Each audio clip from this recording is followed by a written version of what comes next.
नमस्कार साथियों, स्वागत है आपके अपने ऑनलाइन प्लेटफॉर्म एजुकेशन फैक्ट्री पर। आशा करता हूं कि आप सभी अच्छे होंगे और आपकी पढ़ाई लिखाई भी अच्छी चल रही होगी। तो जैसा कि आपको पता है कि आज है 14 जनवरी और मकर संक्रांति वाले दिन आज आपने खूब पतंगे उड़ाई होगी।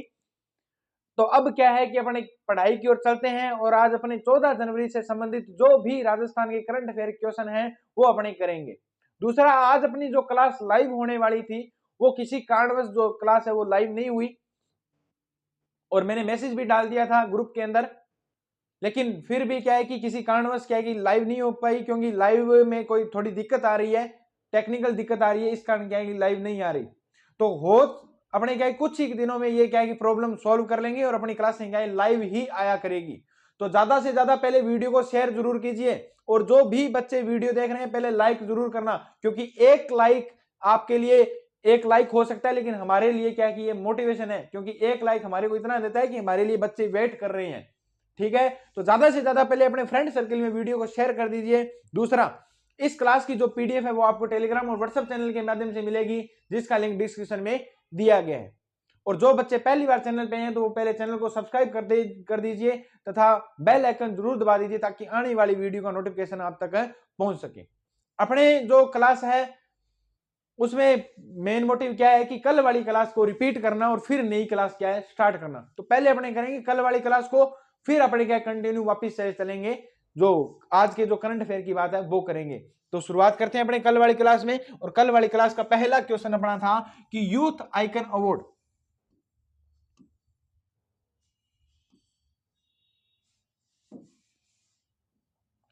यूथ आइकन अवार्ड 2024-25 के बारे में निम्नलिखित में से कौन सा कथन सही है। तो कौन सा कथन सही था कि यह पुरस्कार राज्य सरकार द्वारा दिया जाता है। दूसरा इसमें था कि इसमें कितने लाख रुपए की शामिल है, 1 लाख रुपए की क्या है राशि भी शामिल है तथा प्रशस्ति पत्र दिया जाता है। नेक्स्ट क्वेश्चन था कि राजस्थान की पहली नमो ड्रोन दीदी कौन है। तो ऋतु मीणा है। कौन सी मीणा है, ऋतु मीणा है। अपने कल लिखा था बूंडला गांव, नहीं उसे सही कर लेना।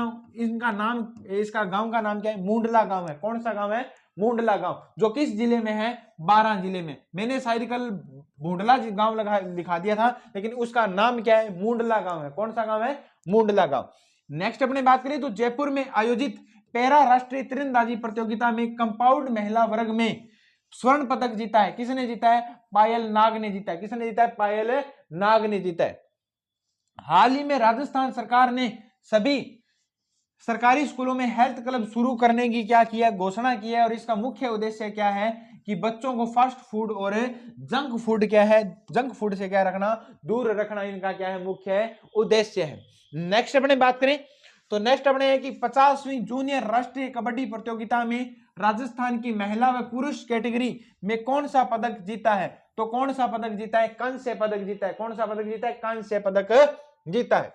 नेक्स्ट अपने बात करें तो मुख्यमंत्री रोजगार उत्सव राज्य स्तरीय समारोह का आयोजन कहां किया गया।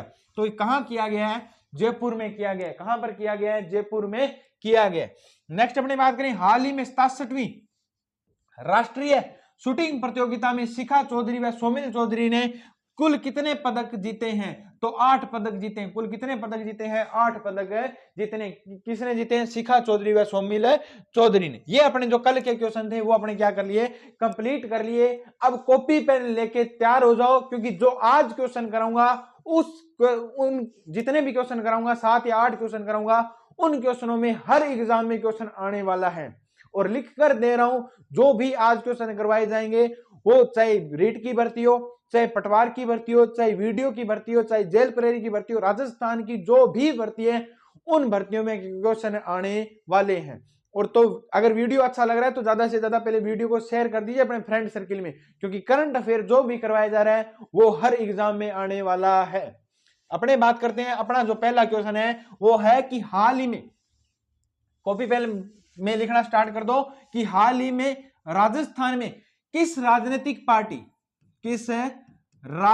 पार्टी को राज्य पार्टी का दर्जा मिला है। तो किस राजनीतिक पार्टी को राज्य पार्टी का दर्जा मिला है। ऑप्शन अपने हैं बीएपी, माकपा, राष्ट्रीय लोकतांत्रिक पार्टी और जमींदारा पार्टी। तो बीएपी पार्टी को क्या मिला है, राज्य पार्टी का क्या मिला है, दर्जा मिला है। बीएपी पार्टी कौन सी? भारतीय आदिवासी पार्टी। कौन सी पार्टी? भारतीय आदिवासी पार्टी।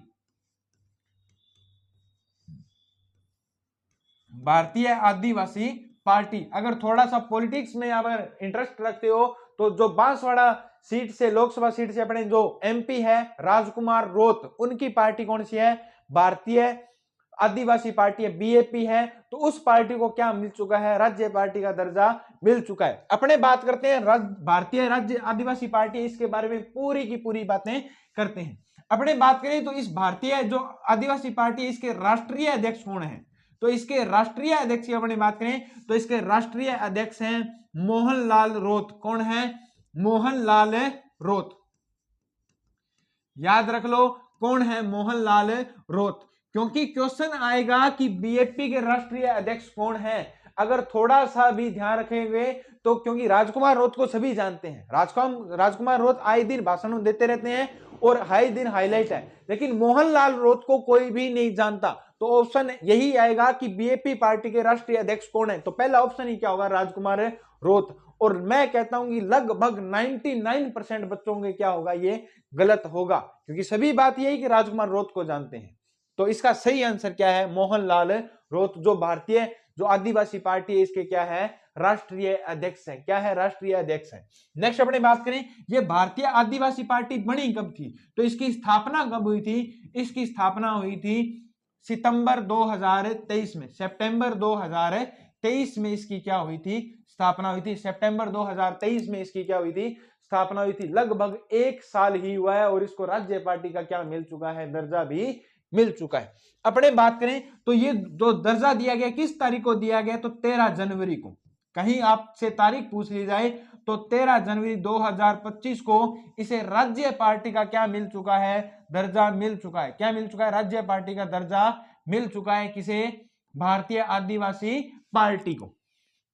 अपने बात करें, इस भारतीय जो आदिवासी पार्टी है इसके वर्तमान में 4 एमएलए हैं भी। कितने MLA? Member of legislative assembly. 4 विधायक प्लस 1 क्या है? एमपी है। Member of parliament. Member of parliament कौन है? तो राजकुमार रोत है। किस सीट से है? बांसवाड़ा सीट से है। राजकुमार कौन है? रोत है। और किस सीट से है? बांसवाड़ा सीट से। किस सीट से है? बांसवाड़ा सीट से क्या है? ये लोकसभा के क्या है? मेंबर है। क्या है? लोकसभा के मेंबर। तो इसके 4 एमएलए हैं और 1 एमपी है। वो 1 एमपी कौन है? राजकुमार रोत है, जो किस सीट से है? बांसवाड़ा लोकसभा सीट से क्या है? एमपी है। अपने बात करें, जब राष्ट्रीय पार्टी की दर्जा बात करें तो आपने अगर पॉलिटी में नहीं पढ़ा कि भारत में राष्ट्रीय पार्टी कितनी है, तो भारत में वर्तमान में जो राष्ट्रीय पार्टी कितनी है तो अपने उनकी बात करते हैं। तो भारत में जो राष्ट्रीय पार्टी, भारत में वर्तमान में राष्ट्रीय पार्टी कितनी है?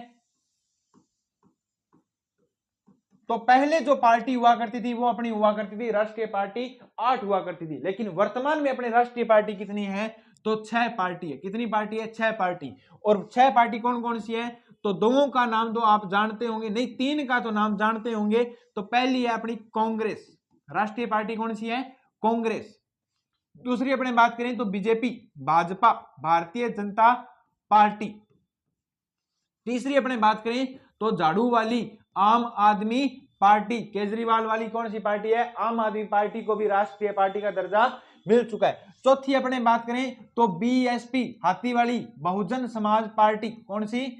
बहुजन समाज पार्टी में ममता बनर्जी वाली। अगर नहीं, हाथी वाली नहीं जानते हैं तो ममता बनर्जी वाली बहुजन समाज पार्टी,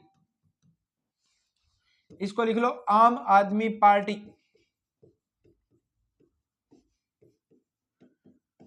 कौन सी है? बहुजन समाज पार्टी। नेक्स्ट अपने बात करें तो सीपीआई, जो अपनी नेक्स्ट पार्टी कौन सी है? सीपीआई है, भारतीय कम्युनिस्ट पार्टी।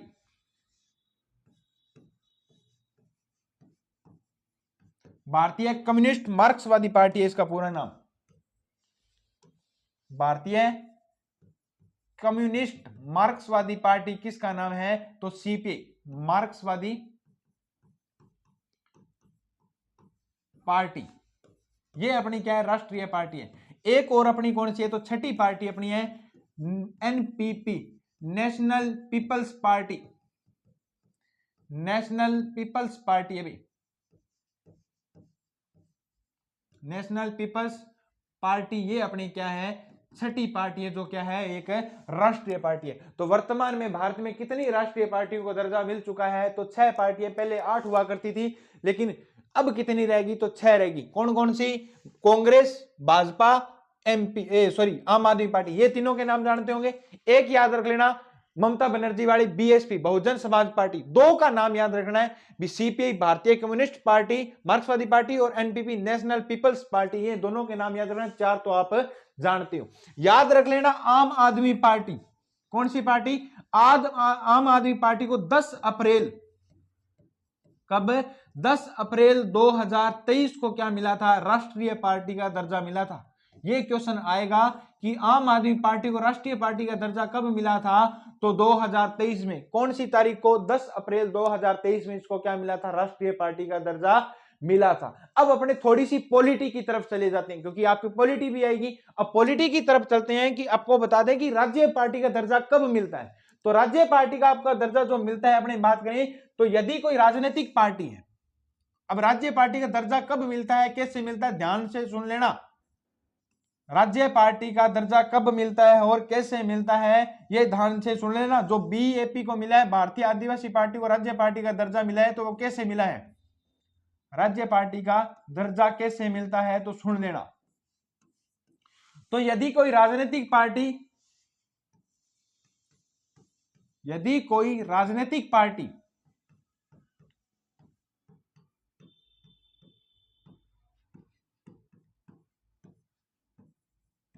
किसी भी राज्य में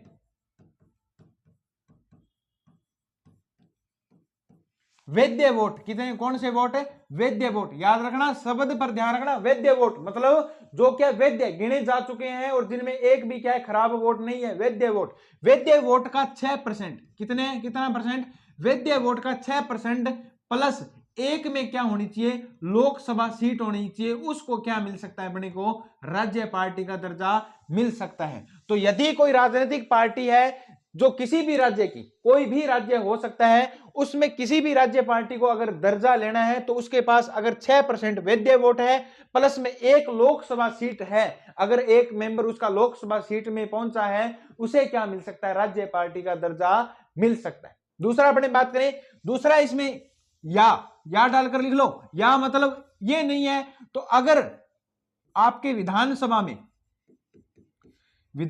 में 3 एमएलए हैं, 3 मेंबर है, 3 एमएलए, प्लस में आपके कितने, 6% वोट है, कितने, 6% वैध वोट है, कितने परसेंट है, वैध परसेंट है। अगर विधानसभा की 3 एमएलए आपके पास है, प्लस में 6% वैध वोट है, तो भी आपको दर्जा मिल सकता है। और क्या है, या आप अपनी बात करें, या आपके विधानसभा में, या आपके विधानसभा में 8%, कितने परसेंट, 8% आपके क्या है, वैध वोट है, कितने हैं, वैध वोट हैं, तो आपको क्या मिल सकता है, राज्य पार्टी का दर्जा मिल सकता है। ये तीनों ही याद रख लेना, जो आपके लिए मोस्ट इंपोर्टेंट है। तो याद रख लेना, अगर आप राज्य पार्टी का दर्जा मिलता है, वो कैसे मिलता है, अगर आपके पास वैध वोट का 6% है, प्लस में आपके पास लोकसभा सीट है एक, तो आपको राज्य पार्टी का दर्जा मिल सकता है। अगर ये भी नहीं है, तो अगर आपके पास विधानसभा की 3 एमएलए, मतलब 3 सीट विधानसभा की है, प्लस में 6% क्या है, वैध वोट है, तो भी आपको क्या मिल सकता है, राज्य पार्टी का दर्जा मिल सकता है।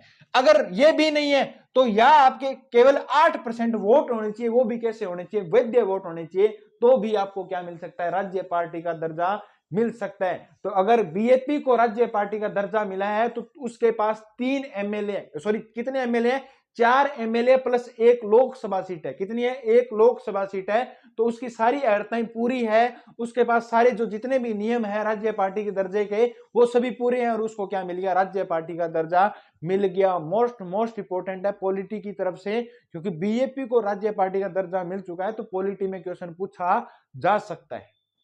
ठीक है, तो दोनों क्वेश्चन इंपॉर्टेंट है, ध्यान से सुन लेना, ढंग से लिख लेना। अगर नहीं किया हुआ है तो आगे आने वाले एग्जामों में आपके बहुत ही काम है आने वाला है, क्योंकि पूरा का पूरा जो क्वेश्चन था उसको खंगाल दिया मैंने, और याद रखना ये क्वेश्चन आने वाले एग्जामों में जरूर पूछा जाएगा। वापिस से सुन लो इस क्वेश्चन के बारे में जितनी भी मैंने बातें की है कि हाल ही में राजस्थान में किस राजनीतिक पार्टी को राज्य पार्टी का दर्जा मिला है, तो बीओपी को, भारतीय आदिवासी पार्टी। इसके राष्ट्रीय अध्यक्ष कौन है, मोहनलाल रोहतक। इसकी स्थापना कब हुई, सितंबर 2023 में, और 13 जनवरी 2025 को इसको क्या मिल गया है, राज्य पार्टी का दर्जा मिल चुका है। इसके कितने एमएलए हैं, 4 MLA, member of legislative assembly, मतलब 4 विधानसभा सीट है इसकी, प्लस में एक क्या है एमपी है, वो भी कौन है, राजकुमार रोथ है, जो किस सीट से है, बांसवाड़ा लोकसभा सीट से अपने एमपी है भी। नेक्स्ट अपने बात करें तो राष्ट्रीय पार्टी अपने भारत में कितनी है, 6 पार्टियां। कितनी पार्टियां, 6 पार्टियां, और 6 में से 4 तो आप जानते होंगे, पहली कांग्रेस, दूसरी बीजेपी, तीसरी आम आदमी पार्टी, चौथी अपने बात करें तो बहुजन समाज पार्टी, और सीपीआई भारतीय कम्युनिस्ट मार्क्सवादी पार्टी, और 5ठी है कौन सी, नेशनल पीपल्स पार्टी। ये आपकी 6 पार्टियां हैं जो अपने राजनीतिक 6 क्या है, जो राष्ट्रीय पार्टियां हैं। याद रख लेना आम आदमी पार्टी को 10 अप्रैल 2023 को क्या मिला था, राष्ट्रीय पार्टी का दर्जा मिला था। क्या मिला था, राष्ट्रीय पार्टी का दर्जा मिला था। याद रख लेना अगर आपको राज्य पार्टी आपकी भी है तो आपको भी क्या होना चाहिए, दर्जा मिल सकता है। कल को आपकी पार्टी बना लो, क्योंकि घर घर की पार्टी सभी की होती है। तो अगर आपकी भी पार्टी हो जाए और राज्य पार्टी का दर्जा लेना है तो कम से कम आपके पास 6% वोट होने चाहिए। कितने वोट होने चाहिए, 6% वोट। वो भी क्या है, फर्जी नहीं होने चाहिए। 6% वोट कैसे होने चाहिए, वैध वोट होने चाहिए। क्या होने चाहिए, वैध वोट। दूसरा, एक आपके पास क्या होना चाहिए, मेंबर होना चाहिए, किसका, लोकसभा सीट का एक मेंबर जीता हुआ होना चाहिए।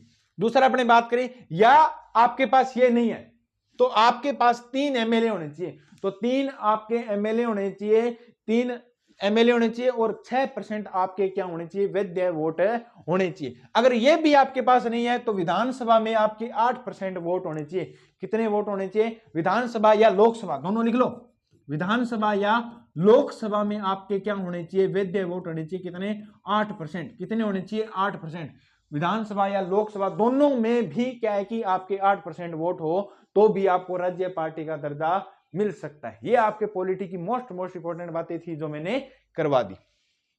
नेक्स्ट क्वेश्चन क्या चले कि हाल ही में विधानसभा अध्यक्ष, तो विधानसभा अध्यक्ष कौन है, अध्यक्ष कौन है अपने, वासुदेव है। अध्यक्ष कौन है, वासुदेव है। तो राजस्थान विधानसभा के अध्यक्ष भी कौन है, वासुदेव देवनानी। तो वासुदेव देवनानी ने स्वामी विवेकानंद की 13 फीट ऊंची प्रतिमा का अनावरण कहां पर किया है, तो 13 फुट ऊंची जो प्रतिमा है उसका अनावरण कहां पर किया है, तो कोटड़ा अजमेर में किया है। कहां पर किया है, कोटड़ा अजमेर में किया है। तो मैंने आपको बताया था कि युवा महोत्सव था, तो युवा महोत्सव के अवसर पर वासुदेव देवनानी ने क्या किया है कि स्वामी विवेकानंद की 13 फीट ऊंची जो प्रतिमा है उसका अनावरण कहां पर किया है, कोटड़ा गांव में अजमेर में। कहां पर किया, कोटड़ा अजमेर में। याद रख लेना, कोटड़ा अजमेर में। अजमेर के बारे में सुन लो थोड़ी सी बातें।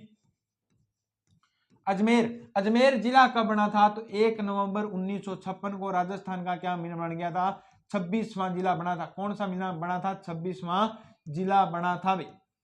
तो राजस्थान का 26वां जिला कौन सा है, 1 नवंबर 1956 को कौन सा बना था, अजमेर बना था। अजमेर बना था तो इसका आरजे भी क्या है, 1 है भी। क्या है, आरजे भी क्या है, 1 है। अपने बात करें अजमेर के बारे में तो अजमेर का जो शुभंकर है वो क्या है, अजमेर का शुभंकर है खड़ा मोर। कौन सा मोर, खड़ मोर। कौन सा मोर, खड़ मोर। याद रखना कौन सा मोर है, खड़ मोर है। और अपने बात करें तो अजमेर में ख्वाजा मोइनुद्दीन चिश्ती की क्या है, दरगाह है। ख्वाजा मोइनुद्दीन चिश्ती की क्या है, दरगाह है। क्या है, दरगाह है। अपने बात करें तो अजमेर में क्या है, 2.5 दिन का झोंपड़ा है। क्या है, 2.5 दिन का झोंपड़ा। कौन सा झोंपड़ा, 2.5 दिन का झोंपड़ा। इसे 2.5 दिन का झोंपड़ा क्यों कहते हैं, क्योंकि यहां पर पंजाब शाह की याद में, किसकी याद में, पंजाब शाह की याद में 2.5 दिन का क्या लगता है, उर्स लगता है। 2.5 दिन का क्या लगता है, उर्स लगता है। इस कारण इसे क्या कहते हैं, 2.5 दिन का झोंपड़ा भी कहते हैं। इस 2.5 दिन के झोंपड़े को तोड़ा किसने था, क्योंकि इसके स्थान पर क्या थी, संस्कृत पाठशाला थी। क्या थी, संस्कृत पाठशाला थी। जो किसने बनवाई थी? विग्रहराज चतुर्थ ने। किसने बनवाई थी? विग्रहराज चतुर्थ ने। विग्रहराज फोर्थ ने क्या बनाई थी? यहाँ पर संस्कृत पाठशाला बनाई थी, जिसे इतिहास में बिसल देव के नाम से भी जानते हैं। किस नाम से जानते हैं? बिसल देव के नाम से भी जानते हैं। इस संस्कृत पाठशाला को तुड़वाया किसने था? तो कुतुबुद्दीन ऐबक ने। मोहम्मद गरी के गुलाब कुतुबुद्दीन ऐबक ने इसको तुड़वा कर क्या बना दिया था? 2.5 दिन का झोंपड़ा बनवा दिया था। क्या बनवा दिया था? 2.5 दिन का झोंपड़ा। किसने तुड़वाया था?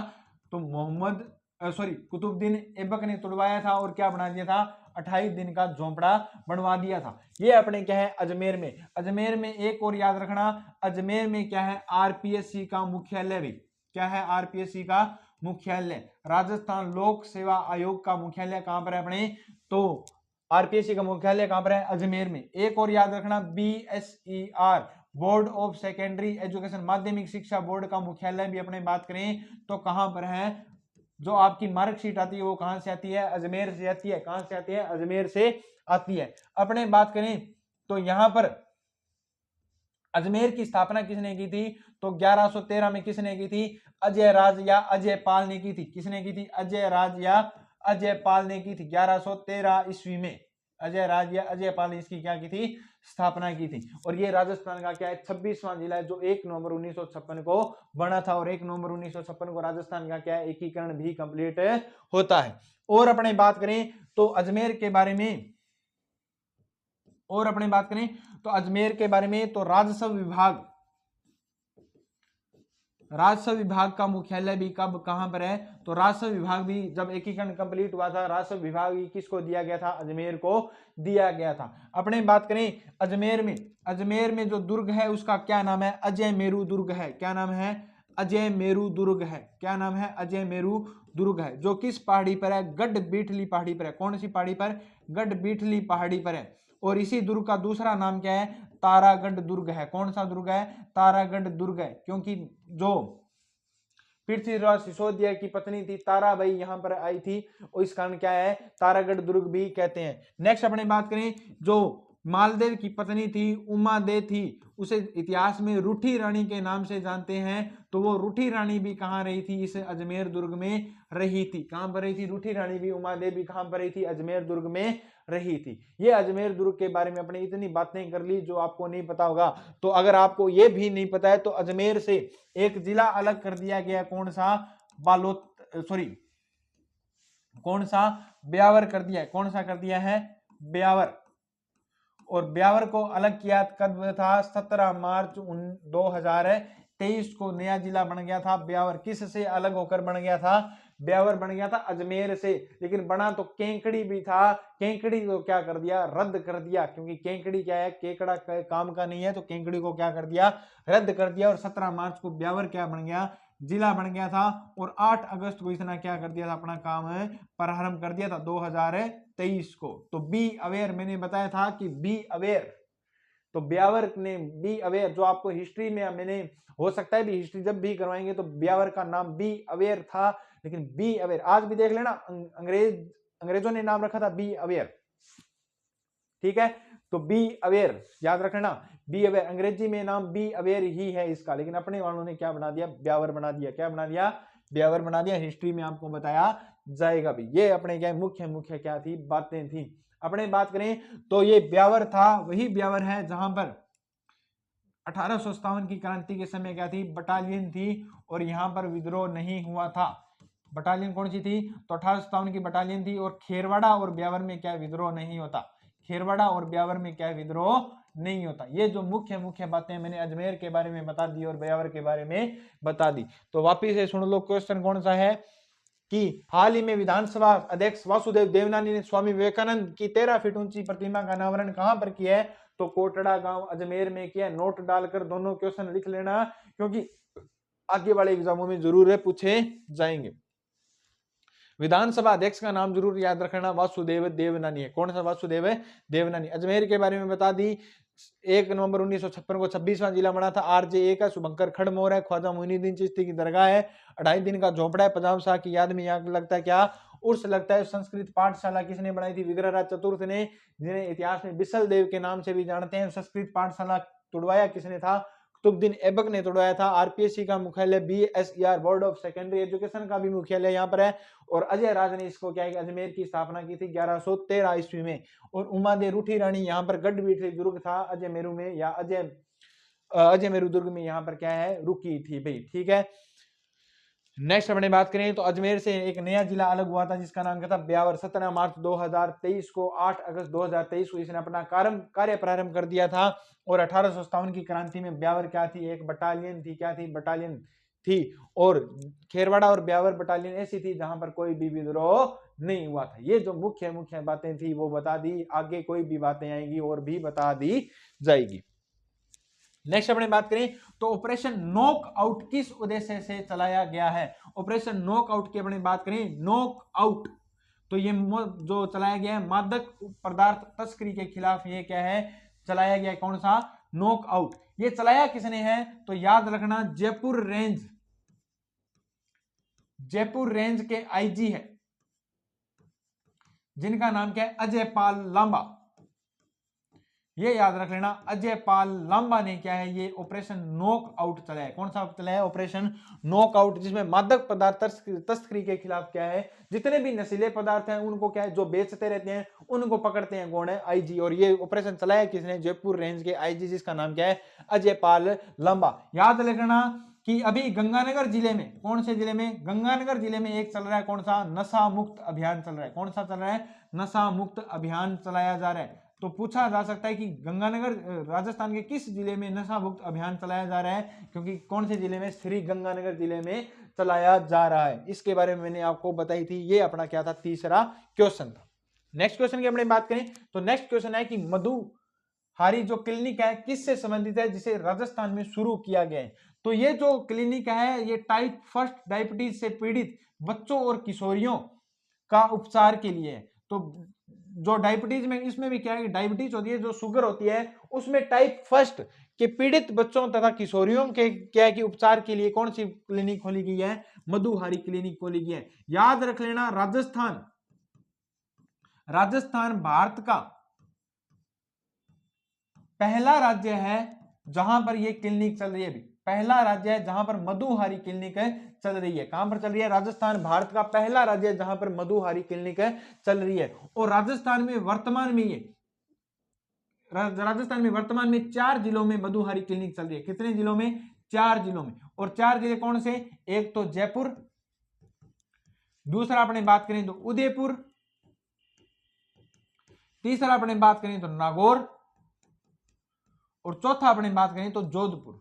ये 4 जिले हैं जहां पर मधुहारी क्लिनिक चल रही है। अपने बात करें ये जो मधुहारी क्लिनिक है, ये मधुहारी क्लिनिक है, ये चलाई कब गई थी। तो जो मधुहारी क्लिनिक अपने बात करें तो 1 दिसंबर, कब, 1 दिसंबर 2014 को कब चलाई गई थी, 1 दिसंबर 2014 से ये क्या संचालित की जा रही है, कौन सी क्लिनिक है, मधुहारी क्लिनिक। और राजस्थान भारत का पहला राज्य है जिसमें ये क्लिनिक चल रही है। और कितने जिलों में चल रही है, वर्तमान 4 जिलों में चल रही है। अपने बात करें इस मधुहारी क्लिनिक में ये जो डायबिटीज फर्स्ट है मधुमेह, तो टाइप 1 डायबिटीज का, शुगर का, इसका क्या है, मुफ्त इलाज कर दिया। अभी क्या कर दिया, मुफ्त इलाज कर दिया।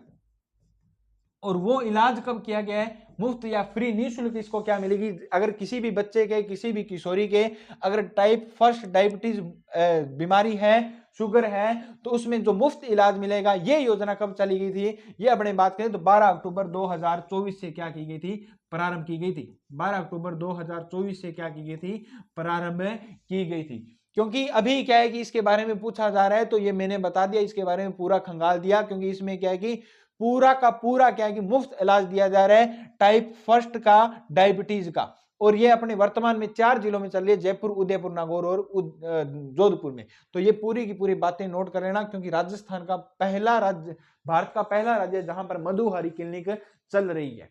ये क्वेश्चन आने की पूरी संभावना है, नोट डालकर भी इसे लिख लेना। नेक्स्ट क्वेश्चन की अपने बात करें तो इंडिया वाटर विजन 2047 कार्यक्रम के तहत जल पर मंथन कब और कहां आयोजित किया जाएगा। तो ये जो जल पर मंथन अपने बात करें तो 18 और 19 फरवरी को कहां पर किया जाएगा, उदयपुर में किया जाएगा। कहां पर किया जाएगा, उदयपुर में किया जाएगा। याद रख लेना, 2047 कार्यक्रम के तहत जल पर मंथन कहां पर किया जाएगा? उदयपुर में किया जाएगा। उदयपुर में जो आयोजन किया जाएगा इसमें जल पर बात की जाएगी। जल शक्ति मंत्री, याद रखना, वर्तमान में केंद्रीय जल शक्ति मंत्री, केंद्रीय जल शक्ति मंत्री आरसी पाटिल है। कौन है? आरसी पाटिल। कौन है? आरसी पाटिल। तो जल शक्ति के द्वारा, जल शक्ति मंत्री तथा इनके द्वारा क्या है कि ये जल मंथन किया जाएगा कि कैसे वाटर लेवल को कम किया जाए या कैसे वाटर लेवल को बढ़ाया जाए, इस पर मंथन किया जाएगा। कैसे अपने वाटर सोर्स तैयार करें ताकि वर्षा जल का भी क्या किया जा सके, प्रयोग कर सकें। तो इसका जो उद्घाटन करेंगे वो अपने भजन लाल जी शर्मा कब करेंगे? 18 और 19 फरवरी को करेंगे। और अपने बात बता दूं, 18 और 19 फरवरी रीट का एग्जाम है 27 फरवरी को, और 27 फरवरी में ये क्वेश्चन जरूर आएगा कि जल मंथन पर जो मीटिंग हुई है, क्योंकि ये क्वेश्चन आ चुका है पहले, क्योंकि ये बच्चों ने लिख लिया है। तो इंडिया जल वाटर विजन का जो कहां पर किया गया मंथन है? उदयपुर में किया गया। कहां पर किया गया? उदयपुर में। मोस्ट इंपोर्टेंट याद रख लेना। नेक्स्ट अपने बात करें, हाल ही में खो खो वर्ल्ड कप में शामिल होने वाली राजस्थान की पहली महिला खिलाड़ी कौन सी है? याद रख लेना, मोस्ट इंपोर्टेंट है। कौन सा? कि हाल ही में खो खो वर्ल्ड कप में शामिल होने वाली राजस्थान की पहली महिला खिलाड़ी कौन सी है? तो निर्मला भाटी है। कौन सी है? निर्मला भाटी। कौन सी भाटी? निर्मला भाटी क्या है कि इस खेल में शामिल होने वाली पहली महिला है भी। कौन सी भाटी है? निर्मला भाटी है भी। कौन सी भाटी है? निर्मला भाटी है। याद रख लेना, कौन सी भाटी? निर्मला भाटी है। याद रख लेना कि जो निर्मला भाटी है वो कहां की है? याद रखना, कौन सा गांव है? तो प्रेवड़ी। कौन सा गांव है? प्रेवड़ी नागौर की है। कौन सी है? प्रेवड़ी नागौर इसका गांव है। और निर्मला जी भाटी है, उन्होंने क्या है कि ये राजस्थान की पहली महिला है जो क्या है कि खो खो टीम में क्या हुई है, खो खो वर्ल्ड कप में क्या हुई है? शामिल हुई है। याद रख लेना, निर्मला भाटी को वजीर खिलाया जाएगा, वजीर खिलाड़ी के रूप में खिलाया जाएगा। खो खो में जो वजीर खिलाड़ी होता है उसके रूप में किसे खिलाया जाएगा? तो अपने बात करें तो राजस्थान की जो निर्मला भाटी है उसको क्या है? वजीर जो खिलाड़ी है उसमें खिलाया जाएगा। आप कहोगे वजीर शतरंज में होता है, शतरंज में नहीं, खो खो में भी होता है क्या? वजीर खिलाड़ी, जिसे किधर भी भाजने की, और इसे क्या है कि जो अपने बात करें वजीर खिलाड़ी को पावर प्ले लेने की, और ये क्या है कि थोड़ी सी क्या है छूट होती है अभी, ठीक है। तो उस वजीर खिलाड़ी के रूप में किसे खिलाया जा रहा है? राजस्थान की महिला, जिसका नाम क्या है? निर्मला भाटी। क्या नाम है? निर्मला भाटी। ये अपने बात करें, ये जो वर्ल्ड कप है, खो खो वर्ल्ड कप, कौन सा वर्ल्ड कप है? खो वर्ल्ड कप। कौन सा world cup? Kho kho world cup. ये आयोजन कहां पर किया जा रहा है? तो इसका आयोजन किया जा रहा है दिल्ली में। कहां पर किया जा रहा है? दिल्ली में। और दिल्ली में इसका क्या है? पहला संस्करण है। इस खो खो वर्ल्ड कप का क्या है? ये पहला संस्करण है। और पहला ही संस्करण अपने भारत में कहां पर किया जा रहा है? दिल्ली में। याद रखना, आयोजन कब से कब किया जा रहा है? तो 13 जनवरी से लेकर 19 जनवरी 2025 तक क्या किया जाएगा? इसका आयोजन किया जाएगा, मतलब इसके खेल चलेंगे। इस खो खो वर्ल्ड कप में, इस खो खो वर्ल्ड कप में 24 देश भाग लेंगे। कितने देश भाग लेंगे? 24 देश भाग लेंगे। याद रखना, कितने देश भाग लेंगे? 24 देश भाग लेंगे। और इस खो खो वर्ल्ड कप का, इस खो खो वर्ल्ड कप का अपने बात करें तो इस खो खो वर्ल्ड कप का जो शुभंकर है, मैस्कोट है, शुभंकर है, इंग्लिश में भी नाम लिख लेना मैस्कोट, क्योंकि कई बार मैस्कोट पूछा गया और उसमें क्या है कि फंस जाओगे, ये मैस्कोट तो सर ने लिखवाया ही नहीं था। तो शुभंकर को क्या कहते हैं? मैस्कोट कहते हैं। और इसका शुभंकर क्या है? तो अपने बात करें, इसका शुभंकर है तेजा और तारा। तेजा व तारा, तेजा व तारा दो हिरण है भी। तेजा व तारा, डबल टी, तेजा व तारा दो हिरण है। वो क्या कि उनके क्या कि तेजा व तारा के क्या कि चित्र बने, तो क्या कि अपनी बात करें तो उनकी डमी बनाई गई है तेजा व तारा हिरण के। वो क्या है? इसके शुभंकर है। तेजा व तारा जो हिरण है उनके क्या है? शुभंकर बनाया गया। किसको? जो खो खो वर्ल्ड कप है जो दिल्ली में आयोजन हो रहा है। तो ये पूछा जा सकता है कि तेजा व तारा किस खेल के शुभंकर रखे गए थे? खो खो के। किसके रखे गए थे? खो खो के रखे गए थे। और राजस्थान की पहली महिला थी जो वर्ल्ड कप में शामिल हुई है, उसका नाम क्या था? निर्मला भाटी। और जो कौन से गांव की है? प्रेवड़ी नागौर की है। कौन से गांव की है? प्रेवड़ी नागौर की है। याद रख लेना कि खो खो में खिलाड़ी कितने होते हैं? तो 9 खिलाड़ी होते हैं। कितने खिलाड़ी होते हैं? 9। कितने खिलाड़ी होते हैं? 9 खिलाड़ी होते हैं। नोखो, नोखो, नोखा तो ना याद होगा, नोखा, नोखा याद रखना, नोखा। तो खिलाड़ी कितने होते हैं? नोखा होते हैं। तो नोखो में 9 खिलाड़ी किस में होते हैं? खो खो में होते हैं। और 3 क्या होते हैं? एक्स्ट्रा खिलाड़ी होते हैं। 3 क्या होते हैं? एक्स्ट्रा खिलाड़ी होते हैं। तो याद रखना, खो खो में कितने खिलाड़ी होते हैं? 9 होते हैं, और 3 क्या होते हैं? एक्स्ट्रा खिलाड़ी होते हैं। अगर किसी के लग जाए, किसी के कुछ हो जाए, तो वो 3 खिलाड़ी क्या होते हैं? एक्स्ट्रा खिलाड़ी होते हैं। अपने जब खेलों की बात आ रही है, तो राजस्थान के खेल मंत्री कौन है? तो खेल मंत्री मैंने बताया था, राजस्थान के खेल मंत्री कौन है? तो राज्यवर्धन सिंह राठौड़ है। कौन है? राज्यवर्धन सिंह राठौड़। राज्यवर्धन सिंह राठौड़ राजस्थान के क्या है? खेल मंत्री है। क्या है? खेल मंत्री। याद रखना, अपना राजस्थान का राज्य खेल कौन सा है? तो राजस्थान का राज्य खेल कौन सा है? बास्केटबॉल है भी। क्या है? बास्केटबॉल, बास्केटबॉल है। और बास्केटबॉल को राज्य खेल का दर्जा कब मिला था? 1948 में मिला था। कब मिला था? 1948 में राज्य खेल का दर्जा किसको मिला था? बास्केटबॉल को मिला था। अब मेरे को कमेंट में ये जरूर बताना कि बास्केटबॉल में खिलाड़ी कितने होते हैं। बिना देखे बताना है, अगर तैयारी है तो ही बताना है, नहीं तो देख कर नहीं बताना। और दूसरा, याद करने के लिए बता दूं कि अगर देखकर भी बताओगे तो भी अच्छा रहेगा, लेकिन कोशिश करना कि बता पाओ कि बास्केटबॉल में खिलाड़ी कितने होते हैं। ये कमेंट में जरूर आंसर बताना है, क्योंकि एक तो एक्स्ट्रा क्वेश्चन का आंसर बताना है, और बास्केटबॉल में खिलाड़ी कितने होते हैं ये भी आपको आंसर बताना है। तो अपने राज्य खेल कौन सा है? बास्केटबॉल, जिसे दर्जा कब मिला था? 1948 में। ये क्वेश्चन की अपनी पूरी की पूरी डिटेल अपने बता दी। तो अपने क्या है कि इस क्वेश्चन के बारे में दोबारा से डिस्कस कर लेते हैं। और डिस्कस रहेगी क्या?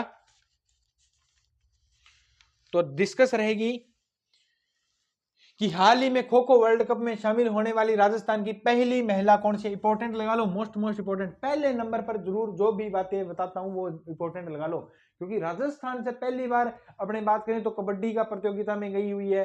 और अपने बात करें, फुटबॉल का आयोजन हुआ था पिछले दिनों में, मैंने क्वेश्चन करवाया था, पहली बार हुआ था राजस्थान में। तो पहले जो भी करवाता हूं वो पूरे के पूरे नोट रख लेना और स्टार लगा लेना, क्योंकि ये ही क्वेश्चन पूछे जाएंगे। तो निर्मला भाटिया जो कौन से गांव के? परेवड़ी नागौर की है। याद रख लेना, कल लिखवाया था, राजस्थान की पहली महिला जिसका नाम क्या है? नमो ड्रोन दीदी है। वो अपने बात करें तो नमो ड्रोन दीदी है, वो कौन से गांव के हैं? मुंडला 12 की है। कौन सी है? मुंडला 12 की है। याद रखना, उनका नाम क्या है? मुंडला। उनके गांव का नाम क्या है? मुंडला 12 है। ठीक है। तो निर्मला भाटी, जिसे किस खिलाड़ी के रूप में, इसका नाम जरूर याद रखना, वजीर खिलाड़ी के रूप में खिलाया जाएगा भी। ठीक है, क्योंकि यह भी पूछा जा सकता है वजीर किस में खिलाड़ी होता है, वजीर किस में खिलाड़ी होता है, तो उसमें खो खो भी आ जाएगा, शतरंज भी आ जाएगा, सारे ऑप्शन आ जाएंगे। अगर, क्योंकि कई शौकीन होते हैं शतरंज के, तो वजीर भागकर करेंगे शतरंज वाले, लेकिन खो खो में भी वजीर खिलाड़ी खिलाया जाता है, जिसे पावर प्ले लेने की क्या होती है? थोड़ी सी छूट होती है। खो खो आयोजन कहां पर किया जाएगा? दिल्ली में। एक इसका क्या है? फर्स्ट संस्करण है, 13 से 19 जनवरी आयोजन किया जाएगा। और इसमें कितने भाग लेंगे? 24 देश क्या लेंगे? इसमें भाग लेंगे। कितने देश? 24 देश इसमें क्या लेंगे? भाग लेंगे। और वर्ल्ड कप का शुभंकर क्या है? तो तेजा और तारा हिरण है, जिनके क्या है? डमी बनाए गए, उनको क्या है कि शुभंकर माना गया। कितने खिलाड़ी होते हैं खो खो में? 9 होते हैं, और 3 क्या है? एक्स्ट्रा खिलाड़ी होते हैं। अगर पूछा जाए कि खो खो में खिलाड़ी कितने होते हैं, तो 9 ही होते हैं। याद रख लेना, 9 खिलाड़ी खेलते हैं, खेलने वाले गिने जाते हैं। 3 तो मैंने आपको बता दिया, भी 3 एक्स्ट्रा भी रखे जाते हैं।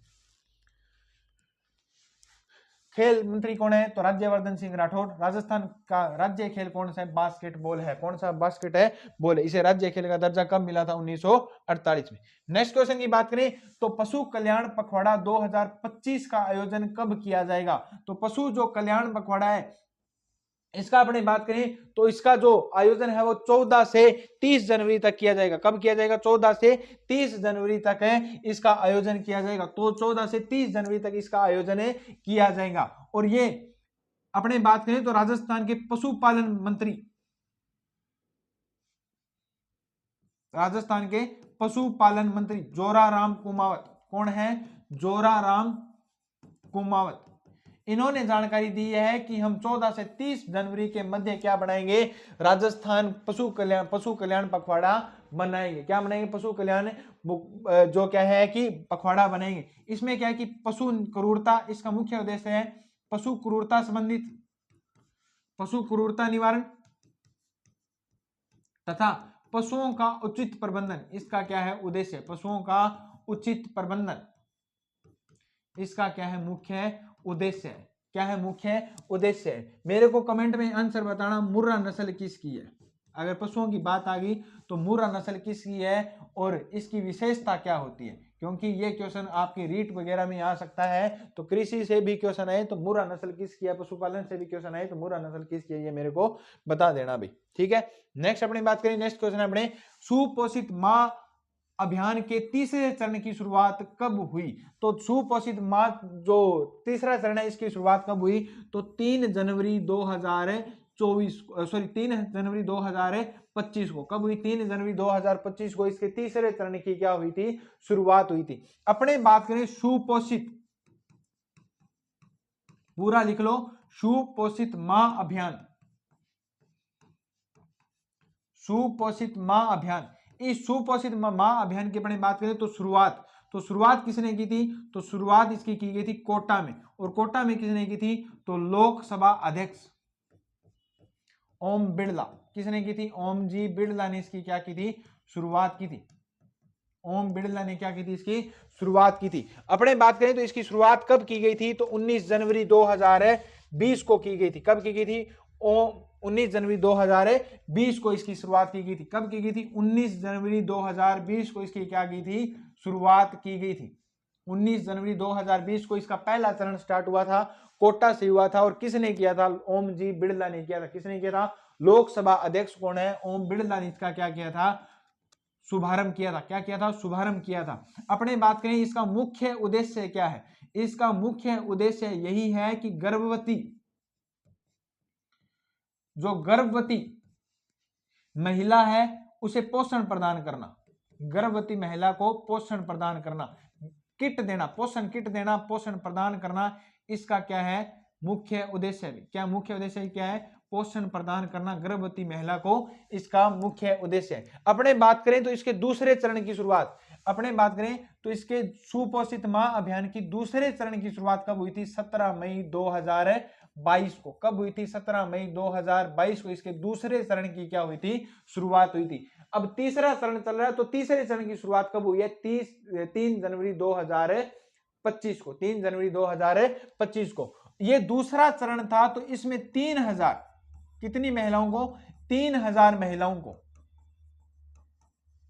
3000 महिलाओं में 2000 तो कोटा जिले की और 1000 किसकी, प्लस में 1000 जो महिला थी वो बूंदी जिले की थी। इनको क्या दी गई थी, पोषण किट दी गई थी। गर्भवती महिलाओं को क्या दी गई थी, पोषण किट दी गई थी। गर्भवती महिलाओं को क्या दी गई थी, पोषण किट दी गई थी, पोषण किट दी गई थी 9 माह तक। और जो तीसरा चरण चला है, जो तीसरा चरण कब चला है, 3 जनवरी 2025 को। कब चला है, 3 जनवरी 2025 को ये चरण चला है। तो इस चरण में कितनी महिलाओं को चिन्हित किया गया, 1500 महिलाओं को, 1500 गर्भवती महिलाओं को क्या किया गया, चिन्हित किया गया। 1500 गर्भवती महिलाओं को क्या किया गया, चिन्हित किया गया। कोटा जिले की, जो कोटा और अपने बात करें बूंदी जिले की जो 1500 महिलाएं, उनको क्या किया गया है, चिन्हित किया गया है। और उनको 9 माह तक, कितने माह तक, 9 माह तक क्या दिया जाएगा, निःशुल्क क्या दी जाएगी, गर्भवती पोषण किट दी जाएगी। क्या दी जाएगी, निःशुल्क क्या दी जाएगी, गर्भवती पोषण किट दी जाएगी।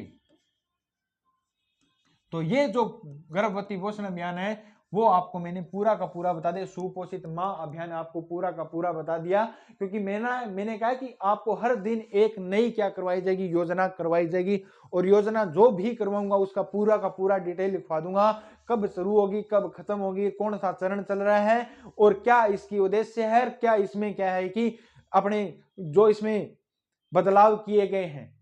तो ये पूरी की पूरी बातें लिखा दी। तो आज मैंने जो योजना करवाई है वो क्वेश्चन के माध्यम से करवा दी। सुपोषित मां अभियान की तीसरे चरण की शुरुआत भी कब हुई है, 30 जनवरी 2025 में। और इसकी जो शुरुआत की कब की गई थी, तो अपने बात करें तो इसकी शुरुआत मैंने यहाँ पे थोड़ा सा गलत लिख दिया, ये थोड़ा सा नोट कर लेना। 19 फरवरी 2020, मैंने जनवरी लिख दिया ना, 19 फरवरी 2020 बोला सही था, 19 फरवरी 2020। 19 फरवरी 2020 को इसकी क्या हुई थी, शुरुआत हुई थी। क्या हुई थी, शुरुआत। और की किसने थी, तो ओमजी बिड़ला। लोकसभा अध्यक्ष कौन है, ओमजी बिड़ला ने इसकी क्या की थी, 19 फरवरी 2020 को शुरुआत की थी। कहां से की थी, कोटा से की थी। कहां से की थी, कोटा से की थी। कहां से की थी, कोटा से की थी। इसका उद्देश्य क्या है कि गर्भवती महिला को क्या करना, पोषण प्रदान करना, 9 माह तक क्या देना, पोषण किट देना। नेक्स्ट अपने बात करें तो दूसरे चरण की शुरुआत 17 मई 2022 को और इसमें 3000 महिलाओं को क्या लाभ मिल चुका है। ये याद करना जरूरी नहीं है, 2000 कोटा की, 1000 बूंदी की, मैंने ये आपको डिटेल में बता दिया। तीसरे चरण की शुरुआत हुई है 3 जनवरी 2025 को, जिसमें 1500 महिलाओं को क्या किया गया, चिन्हित किया गया है, उन्हें 9 माह तक क्या दी जाएगी, गर्भवती पोषण किट दी जाएगी। ये अपने आज के जो क्वेश्चन थे वो क्या हो गए, समाप्त हो गए। और ये अपनी क्या स्टूडेंट्स है, बुलेटिन है, जिसमें राज्यपाल और मुख्यमंत्री जी ने क्या दिया, बधाई दी है, किसकी, लोहड़ी की और मकर संक्रांति की क्या दिया है, बधाई दी है। ये देखो पशु कल्याण पखवाड़ा 14 से 30 जनवरी को संचालित किया जाएगा। ये अपने राजस्थान के जो क्या है पशुपालन मंत्री है जोरा राम जी कुमावत। कौन से कुमावत है, जोरा राम जी कुमावत है भी। ये क्या है कि जो न्यूज मैंने बताई थी, जो क्वेश्चन बताया, ये यहां से आया है और ये आपके पूरा का पूरा आएगा क्वेश्चन, ठीक है। और ये अपने बात करें तो ये कल बधाइयों का दौर था। ये नियुक्ति पत्र सभी को मिले थे। यूथ आइकन अवार्ड कौन से मिले थे, यूथ आइकन अवार्ड कितने युवाओं को दिए गए थे, 11 युवाओं को। कितने युवाओं को दिए गए थे, 11 युवाओं को दिए गए थे। 5 के याद होने, 5 के याद होंगे कि जयपुर के प्रिंस का क्या है, धर्म है कि शिवपुरिया, और जो ऋतु क्या है, पसंद, और यश क्या है, याद करना है। नागौर के कौन थे, नितेश थे। नागौर के कौन थे, नितेश थे। और अलवर के कौन थे, जयदीप थे। कौन थे, अलवर के जयदीप थे। और झुंझुना कब बजाते हैं, तो अपने बात करें पूजा करते वक्त। और पूजा करेंगे तो किसको वश में करेंगे, भगवान को। पूजा शर्मा और वंशिका। और भीलवाड़ा के कौन थे, युधिष्ठिर थे। कौन थे, युधिष्ठिर। तो याद मेरे भी है तो आपके तो होने ही चाहिए। नेक्स्ट अपने बात करें तो आज कल अपना क्वेश्चन था कि ऊंट महोत्सव 2025 में मिस्टर बिकाना किसे खिताब जीता है। तो मिस्टर बिकाना अपने बात बताया था, योगेश सेवक ने जीता है। किसने जीता है, योगेश सेवक ने जीता है। और जितने भी बच्चों ने पूरा का पूरा मैंने कहा था आंसर बताया था वो बिल्कुल सही था, ठीक है। नेक्स्ट अपने बात करें आज का क्वेश्चन क्या है कि यूथ आइकन अवार्ड 2025 में कितनी राशि प्रदान की जाती है। बच्चों मेरे को पता है आपको याद है, लेकिन कमेंट में जरूर आंसर बताना कि कितनी राशि दी जाती है। और मेरे को यह बताना कि जयपुर के किससे मिले हैं, नागौर से किसको मिला है, अलवर के किसको मिला है, और भीलवाड़ा का किसको मिला है, अवार्ड भी बता देना। और यूथ आइकन अवार्ड का आयोजन कब किया गया था, कमेंट में पूरा लिख देना, तब मानूंगा याद है आपको। तो मिलते हैं नेक्स्ट क्लास में। जय हिंद, जय भारत। जल्दी से क्लास लगाना कर दो प्रारंभ।